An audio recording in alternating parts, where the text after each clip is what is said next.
Alabama lawmakers recently signed a bill that could potentially pass a law banning abortions in almost every case, including rape and incest, but excluding if the mother's life is in danger or if the fetus will be unable to sustain life on its own after it's born. Whether you've heard of this news through social media or another legitimate news outlet, you've probably heard of this law because it probably pertains to you.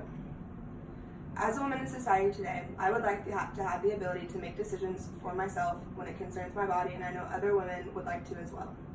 I'm not here today to argue pro-life versus pro-choice, but to share with you the reactions and comments people nationwide have had since this news made headlines a little under a month ago. This news not only affects women, but it affects men as well. We have to ask, why are states like Alabama passing such harsh laws when 4 out of 5 people in Alabama or their own state oppose such laws? Alabama is not alone, as it is one of 9 states that has passed laws with abortion restrictions since 2019, but Alabama's is by far the strictest. According to the Washington Post, over the past 40 years, support for women's rights to access a safe abortion has been high and stable, with 79% of the nation supporting access to legal and safe abortions. As mentioned, 4 out of 5 Alabamians oppose their newly passed law, and no state in the entire country has surpassed 25% of people in that state supporting an abortion ban. In fact, nationwide, only 23% support overturning Roe v. Wade, which would have to happen for this law to be passed and not be unconstitutional. Tomi Lahren, a known conservative who has been publicly attacked over social media for her conservative views and for her agreements with some of President Trump's obscure views, took to Twitter to state her opinion on Alabama's possible abortion law. She said, "I will be attacked by fellow conservatives for saying this, but so be it. This Alabama abortion ban is too restrictive.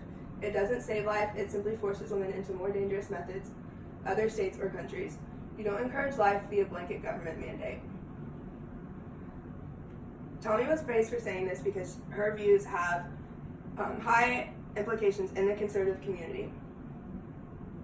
Furthermore, abortion rights groups such as Planned Parenthood and other independent groups have publicly stated that they will take legal action against states who make it illegal for women to access safe and legal abortions, stating, abortions not only affect women but men as well, which is why it is so important for men to share their opinions, because women are statistically more pro-choice than men, but access to legal and safe abortions affects men and women equally. Abortions are one of the safest medical procedures in the United States, with 99% of patients having no complications post-procedure. If abortions were to become illegal, women would have to subject themselves to unsafe abortion methods that were popular before Roe v. Wade. Such methods include things like lifting heavy weights to induce labor or a miscarriage, self-inflicted or physical harm such as punching yourself in the stomach, or one of the methods mentioned was belly flopping onto a hard surface. Other methods such as consuming certain foods and spices that are known to induce early labor are popular amongst many cultures, and if women were to have to go to other countries to seek these methods, they could be unsafe for them. Another method that we've all heard of is the coat hanger method, where women would try to insert a coat hanger into their uterus to promote either early labor or miscarriage.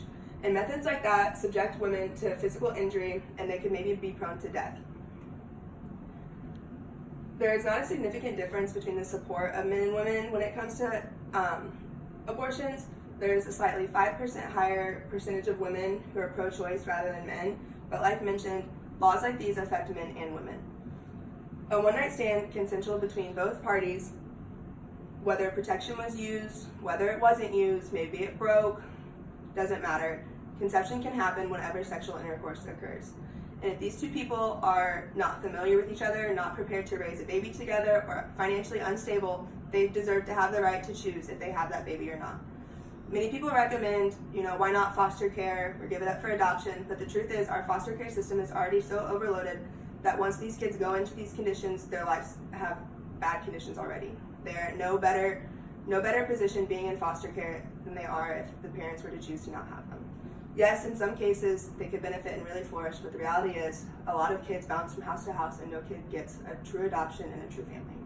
So, whatever your views may be, male or female, pro-life or pro-choice, I encourage you to stay informed on this topic because it does concern you.